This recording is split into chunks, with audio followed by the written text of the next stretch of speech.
வந்துட்டே இருந்தாரு. எங்க அவரு? நீங்க எங்க சுத்தி பார்த்துட்டு இருக்கீங்க? இங்க வாங்க. சரி, நாம இங்க எதுக்கு வந்திருக்கோம்? அதுக்கு விட உங்களோட பாக்கெட்ல இருக்கு, கொஞ்சம் எடுத்து பாருங்க.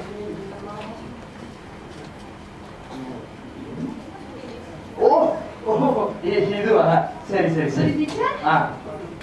அதிபதி அனைத்துலக நாடக நிறுவனம் பெருமையுடன் வழங்கும் திசைவேகம் 2015. அனைவருக்கும் வணக்கம்.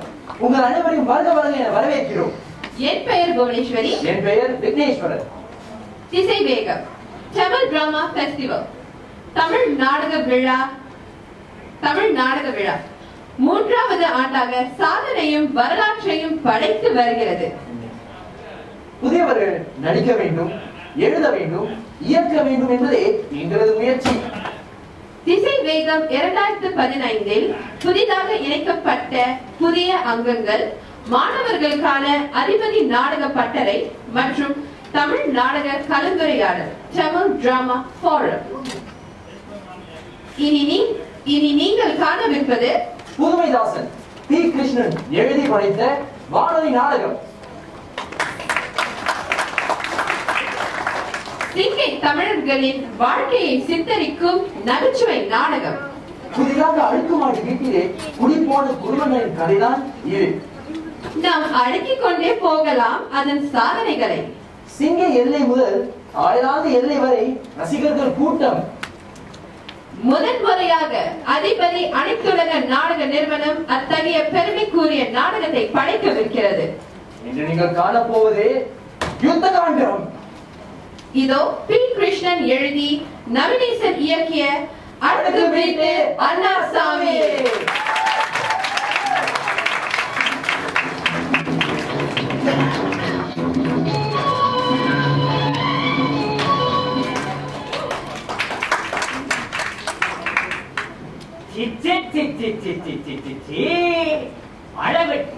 தூரவில்லைங்கிற மாதிரி சண்டை ஒன்றும் கொள்ள கொடுக்க இந்த வேதாள மனுஷன் வந்துட்டாரே.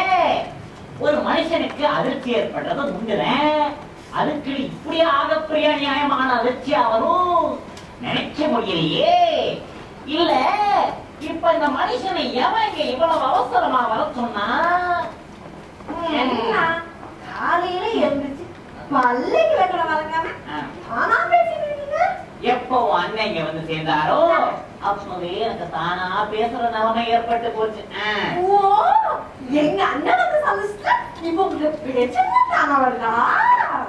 ஒரு மனுஷனுக்கு தனக்கு தானே பேசுற நிலைமை ஏற்பட்டுச்சுன்னா அது என்ன சந்தோஷத்தினாலயா? அப்புறம் பாரியா எப்படி ஞான சூன்யமா கேள்வி கேக்குது.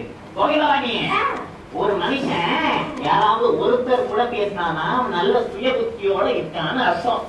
அதை விட்டுட்டு எப்ப அவன் தனக்கு தானே பேச ஆரம்பிக்கிறானோ அப்பவே அவனுக்கு ஏதோ கோளாறு ஏற்பாடு போச்சுன்னு அர்த்தம்.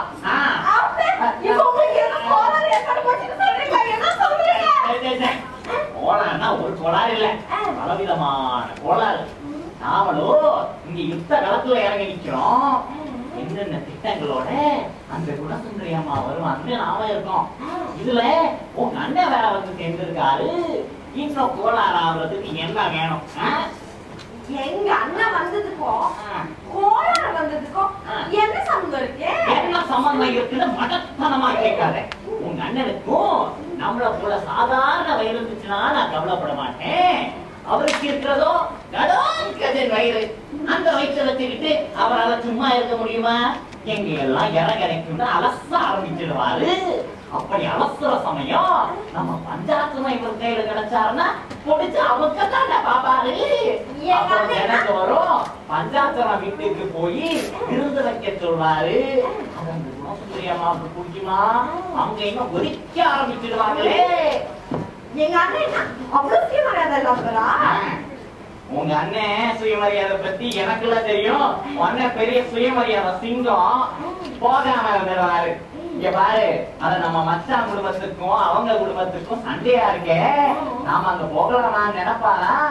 அவருக்கு தான் சோர் கண்ணைகளும் எல்லாம் சொக்கமா இருக்குமே. அவர் எங்க சண்டையா பாப்பாரு? நம்ம கூட பகையா இருக்கிறவங்களோட உறவு வச்சுட்டு எங்க அண்ணன் இல்ல. உங்க அண்ணனுக்கு நல்லா சப்ப கட்டி கட்டுறியா? உன் அண்ணன் சமாச்சாரம்லாம் எனக்குல தெரியும். ஒரே வாரத்துல சொத்தை எல்லாம் தின்னு தீர்த்து அந்த கடையே மூண்டதும் இல்லாம கடையில மிச்சம் இருந்த சாமானை எல்லாம் கொண்டு போய் விட்டு வெள்ளக்கார சாப்பாடு வாங்கி சாப்பிட்டவர்தான உங்க அண்ணன். உங்க அண்ணன் மட்டும் அந்த கடையில போய் வேலைக்கு சேரலன்னா இன்னைக்கு அந்த சாத்தப்பன் நட்ட தலைமையால தூக்கி வச்சுக்கிட்டு வடே வடே சொல்லுவானா? அவருக்கு வட வைக்கணும்னு விதி போல இருக்கு. விதின்னு சொல்லாத விடுப்பி புடிவன் விடுப்பி. எல்லாம் உன் அண்ணனோட சதி. சரி, அதுதான் போகட்டும்.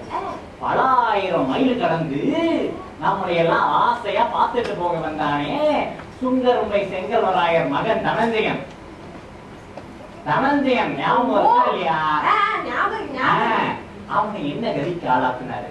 சும்மா இருந்தவனுக்கு சோறு மூட்டி விட்டு சாப்பாட்டு போட்டிக்கு அழைச்சிட்டு போய் ஊரை விட்டே ஓட வச்சாரு.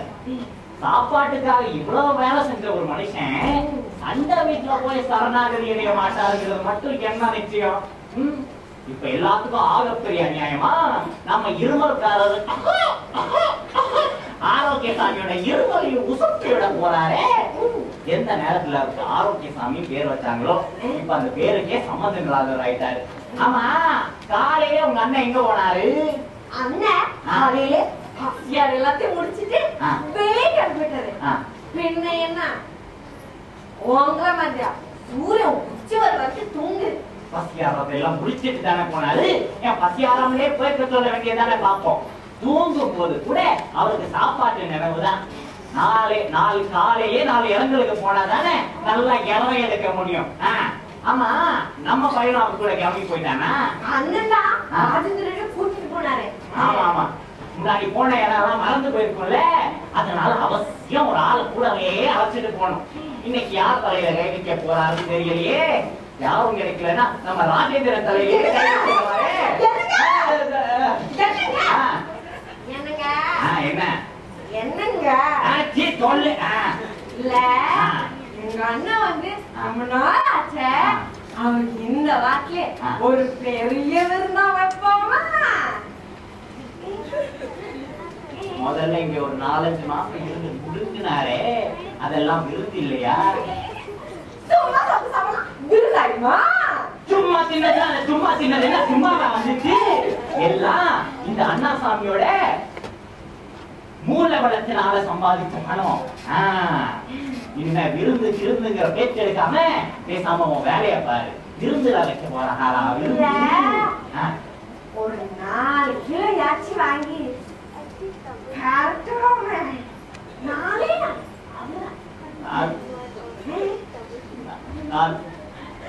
உன்னை பிடிச்சு போட்டி இனிமே விருந்துங்கிற வார்த்தைய வாயிலிருந்து வரக்கூடாது. பேசாம உள்ள போ. அப்பா எப்பா விருந்து வைக்கிறதுலயே குறியா நிக்குது. எத்தனை வாட்டி நான்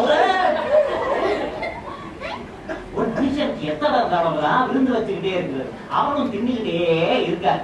ஆனா ஒரு நாள் இல்ல 2 நாள் தங்க போற ஒரு வயிறு உள்ள மனுஷனுக்கு விருந்து வைக்கிறதெல்லாம் நியாயம் இருக்கு. மாச கணக்கா தங்க போற இந்த கடோத்கஜ மனுஷனுக்கு எவன் விருந்து வைப்பா? இப்ப இங்க எத்தனை நாள் தங்க போறாரோ, என்னென்ன மாதிரி குழப்படிகளும் பண்ண போறாரோ, இவரை வச்சுட்டு நான் என்ன பாடுபட போறேனோ தெரியலையே. கிருஷ்ணா, நீதான் கிருஷ்ணா காப்பாதனும்.